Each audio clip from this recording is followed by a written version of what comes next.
Pero ¿hacia dónde va el país, Diego Rodrigo? Porque al final de cuentas uno como ser humano, como mexicano, lo que queremos es paz, tranquilidad, para poder vivir, para poder trabajar, pero pareciera de que cada vez hay más problemas, sobre todo tenemos un país dividido. Sí, sí, mira, a ver, yo pienso que ¿qué país queremos los mexicanos?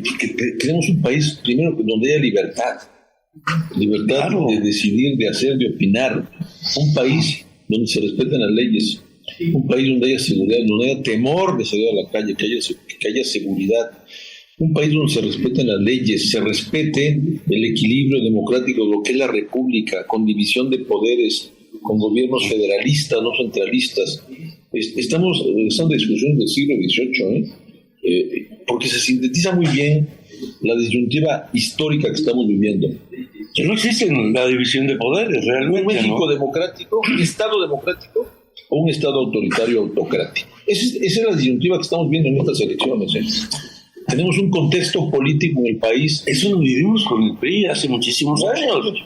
Y pareciera que se repite el autoritarismo. Pero se repite de una manera, la verdad, muy dura y muy agresiva, porque estas iniciativas de cambios de leyes, estas iniciativas que van orientadas a concentrar el poder en una sola persona, este acoso sobre los órganos autónomos, esta ofensiva contra el Poder Judicial, fundamental en el equilibrio político de la República, este centralismo gubernamental, donde los gobiernos estatales de manera particular están sujetos a la voluntad del presidente, en todos los sentidos. Fíjate, vivimos yo creo que 3 o 4 factores muy, muy importantes hoy, como de contexto, hablando de la elección y de la coyuntura de contexto en este momento. Número 1, mencionas uno muy importante, la polarización política. Hay una gran polarización política en el país, generado por esta conducta y esta actitud del presidente de estar de diferentes formas, todos los días, diciendo, o estás conmigo, la vieja frase, el viejo método, o estás conmigo o estás contra mí. Y si estás conmigo eres incondicional. No admitimos medias tintas aquí. Y si no eres mi adversario, mi enemigo, sobran los ejemplos, por supuesto, de todos los días. Número 2, tenemos un contexto, por supuesto, de violencia en que se van a estas elecciones. Ven la cantidad de candidatos muertos y de funcionarios y servidores públicos agredidos en este proceso, que ha rebasado todos los límites imaginables. El presidente ha peleado durante 6 años contra el presidente Calderón, siento que fue el que desató esta ola de violencia por meterse a combatir al crimen, y lo ha criticado por los datos que alcanzó Calderón. Lo está doblando, está entregando un país con muchas más violencia y muertes que su referente, y que ya no se, y que lo niega permanentemente. Pero ¿qué necesita el país como político, Dios? Para tener esa paz, esa tranquilidad, esa libertad. ¿Qué requiere? Que se fortalezcan los poderes, que existan mejores leyes. No podemos decir, las leyes las hacen los diputados y los senadores, pero están totalmente entregados al poder ejecutivo. Sí, yo creo que se requieren muchas cosas, por supuesto, no es soluciones, pero se requiere una que es central, ¿Qué tipo de país queremos? ¿Queremos un país de libertades? Sí, ¿verdad? No queremos parecernos a Venezuela ni a Cuba, está clarísimo. Pero cada vez nos parecemos más. Con todo respeto para el Estado venezolano y el Estado cubano. Número 2, queremos un país en paz, donde se pueda controlar con políticas efectivas, donde participen los 3 niveles de gobierno y el ejército tome su función y su papel, fortaleciendo estados y municipios. Queremos un país en paz. Y no va a ser fácil lograrlo, pero esa es otra aspiración. Tercero, queremos que se respete la ley y el equipo. O sea, nosotros somos una república federal con 3 poderes. Lo que es increíble es que se pretenda concentrar los 3 poderes en una persona, que es el ejecutivo, violentando a la Corte, imponiendo mayorías tramposamente en el legislativo, que esta vez no se van a lograr, por supuesto, teniendo sujetos a los estados y la República Federal, que se ha vuelto centralista en este periodo, y cumpliendo la ley para que la sociedad pueda desarrollarse en libertad. Oye, pero ya no tenemos en México 3 poderes, hay 4 poderes. Bueno, claro, por supuesto. El ejército. Tenemos 4, el ejército Digo, en general, pero sí, de alguna forma es quien impone en todos los sentidos, hasta en las obras, las decisiones. Digo, el poder que tiene actualmente el ejército pues está por encima, yo creo que del legislativo, por al menos.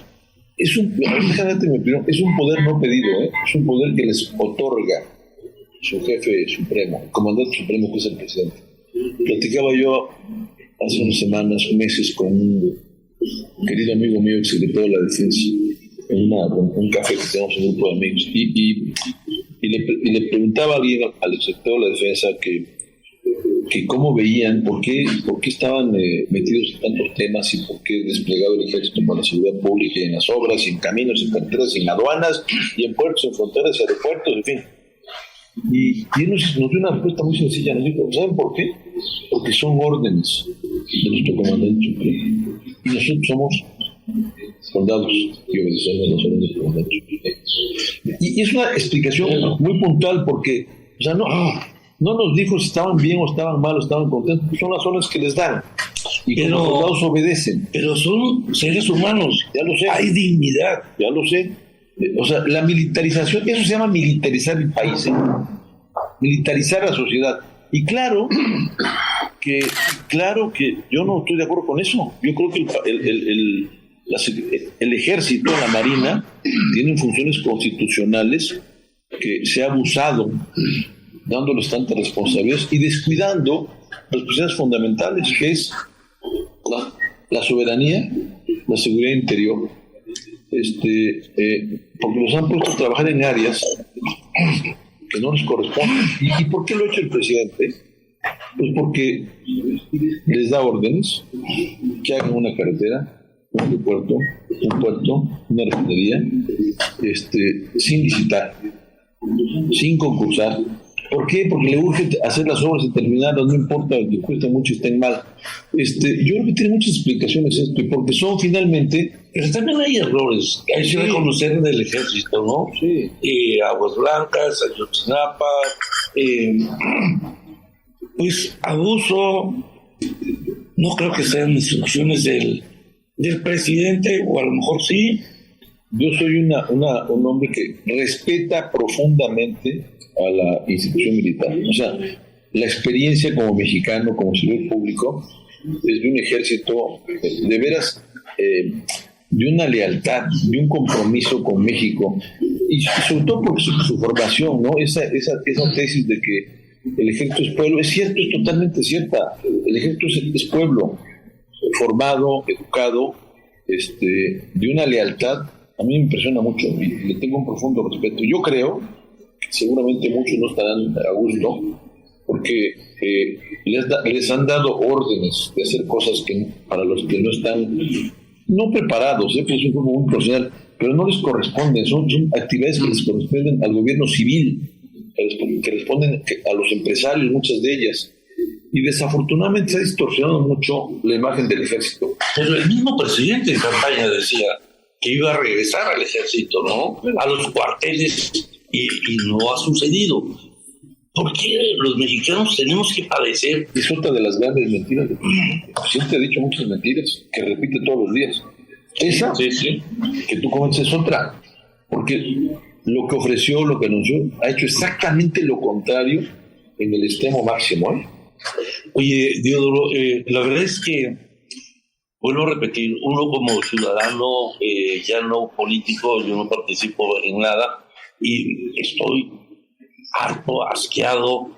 Siempre he dicho que lo peor que tiene el país es la partidocracia, porque los partidos y sus centenados, diputados, senadores, gobernadores y presidentes, que nada más van por el botín, no van a aprovechar esa oportunidad que les dio el voto para trascender y tengamos una ciudad, un estado, un país diferente y mejor. Pero cada vez estamos peor en todos los sentidos.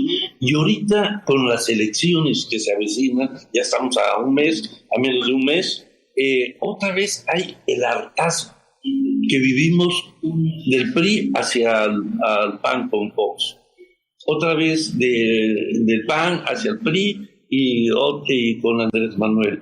Pero pareciera de que este hartazgo de este nuevo gobierno, hay una esperanza para muchos que puede ser la candidata de oposición.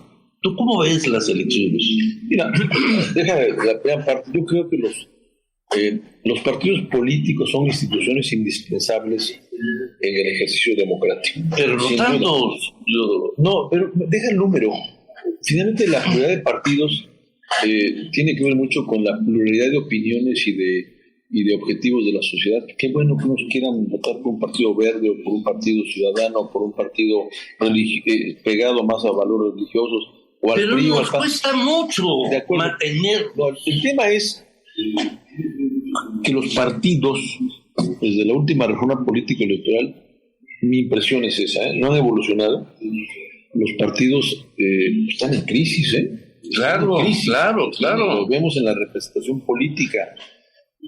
Los partidos son finalmente en el Congreso, desde el Congreso, donde reforman las leyes. Claro, y se protegen, ¿no? Las alianzas y el porcentaje para que se sostengan. Evidentemente, pero mira, te voy a decir que se ha pasado.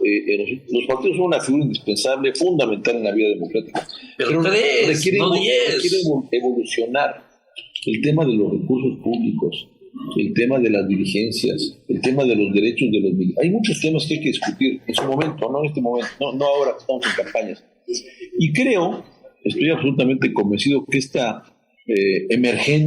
sociedad civil emergente, que se expresa en las marchas, en el Zócalo lleno, esa marea rosa, esas manifestaciones en Reforma y en todas las plazas públicas del país, van a ser los que obliguen a un cambio ordenado, racional en los partidos políticos para que puedan trazar todas estas lastres que se vienen arrastrando. ¿Y quién es la clave en esto? Pues la ciudadanía, nosotros, porque necesitamos votar, sí, pero también quejarnos, protestar, exigir que se hagan la mano, exigir que se hagan los cambios. Oiga, ¿cómo de que hay unas leyes que protegen y generan grupos y cotos de poder que son seres supremos, los presidentes de los partidos? Yo creo que ese es un tema, y lo estamos viendo hoy. Mira, Xochitl...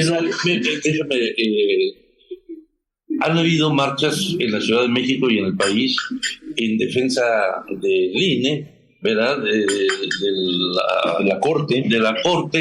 Esa es una demostración de hartazgo de la ciudadanía, ¿sí? Y esa es una demostración de la participación cada vez más de la ciudadanía, ¿no? Sí, mira, estas marchas, yo participé en todas, por cierto, con mi familia, tienen que ver con la defensa de instituciones claves del país. ¿Cómo no salir a defender al INE, que es esa institución que nos ha garantizado una transición democrática a lo largo de los últimos 20 tantos años, desde aquella primera alternancia con Fox? ¿Cómo no defender a la Corte, que es el órgano constitucional que interpreta la aplicación y la vigencia de la Constitución y de la ley? Bueno, pues es nuestra ley máxima, respetarla. Es decir, ¿cómo no salir a protestar cuando se quiere vulnerar,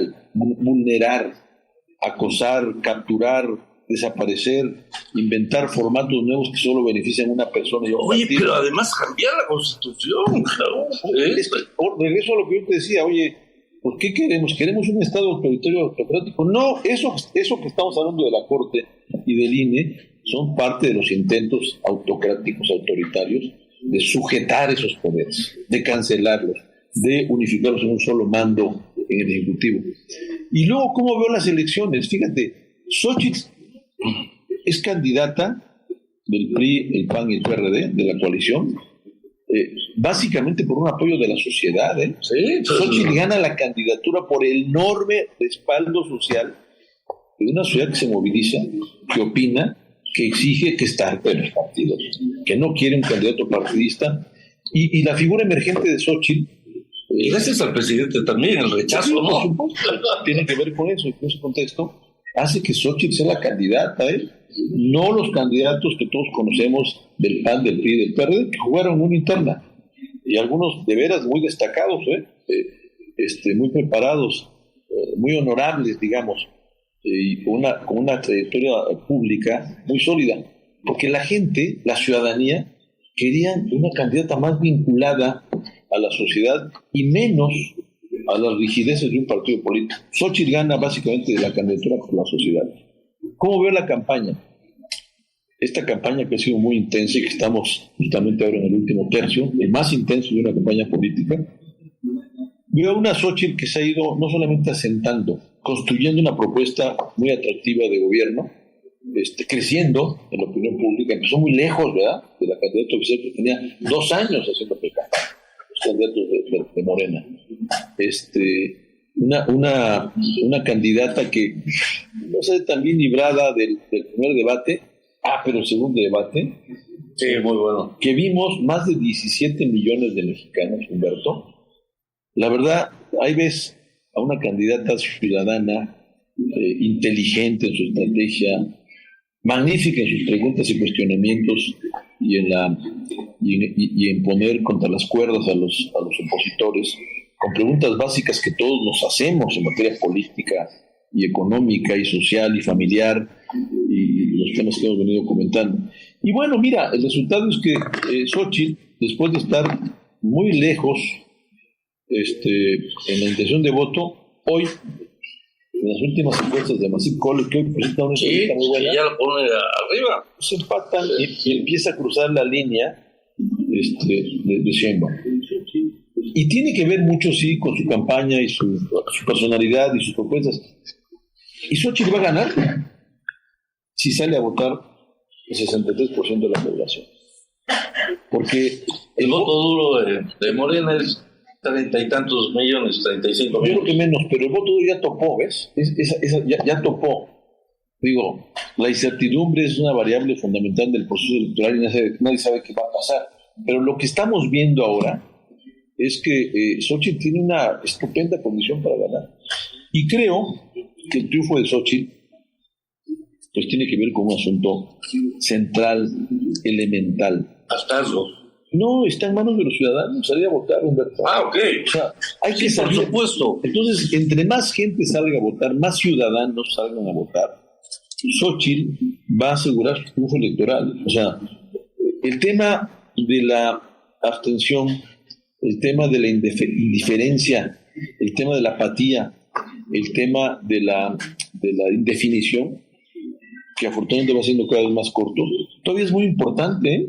Ese segmento de electores son los que van a definir la elección. Entonces, el tema número 1, ¿cómo ganamos esta elección? Pues saliendo a votar. Que salgan los electores, que salgan los ciudadanos, pero no solos, que movilicen a su familia, a sus amigos, a sus círculos sociales, sus comunidades, para votar pues, por este proceso que queremos de un México democrático.